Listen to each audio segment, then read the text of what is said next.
ডিগবৈৰ পাৱৈ চাহ বাগিচাৰ পৰা প্ৰকাণ্ড ৰজা ফেটি সাপ উদ্ধাৰ। ডিগবৈৰ পাৱৈ চাহ বাগিচাৰ পৰা আজি এটা প্ৰকাণ্ড ৰজা ফেটি সাপ উদ্ধাৰ কৰা হয়। বাগিচাখনত শ্ৰমিকসকলে কাম কৰি থাকোঁতে প্ৰকাণ্ড সাপটো দেখি স্থানীয় যুৱক নুমলে ৱাইল্ড কেয়াৰ ফাউণ্ডেশ্যনৰ ফাৰুক আলীক খবৰ দিয়ে।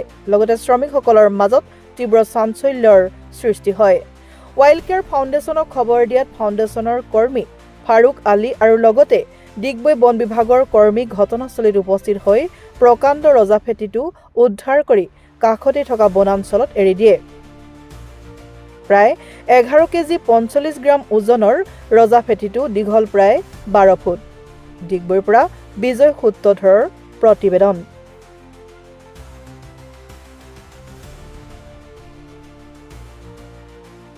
আমাৰ আজি নুমলে ফোন কৰে যে ইয়াত আমাৰ পাৱৈ যিটো 8 নম্বৰ ছেকশ্যন আছে, ইয়াতে কলমৰ কাম চলি আছে বাগানত, এতিয়া এণ্ডিং ছিজন কাৰণে। তো মানুহসকলে কাম কৰা সময়তে কিং কোব্ৰা এটা প্ৰত্যক্ষ কৰে আৰু নুমলক ফোন কৰে আৰু নুমলে মোক ফোন যোগে মোক জনায় আৰু মই জাষ্ট এতিয়া লগত আমাৰ ফৰেষ্ট ডিপাৰ্টমেণ্টো আছে, তেওঁলোকক লগত লৈ আহি সাপডাল উদ্ধাৰ কৰিবলৈ সক্ষম হয়। কিমান দীঘল আছিলে? দীঘলটোতো 12-13 ফুটমান হ'ব আৰু ওজনটো 11 কেজি 45 গ্ৰাম এনেকৈ আছিল। King cobra.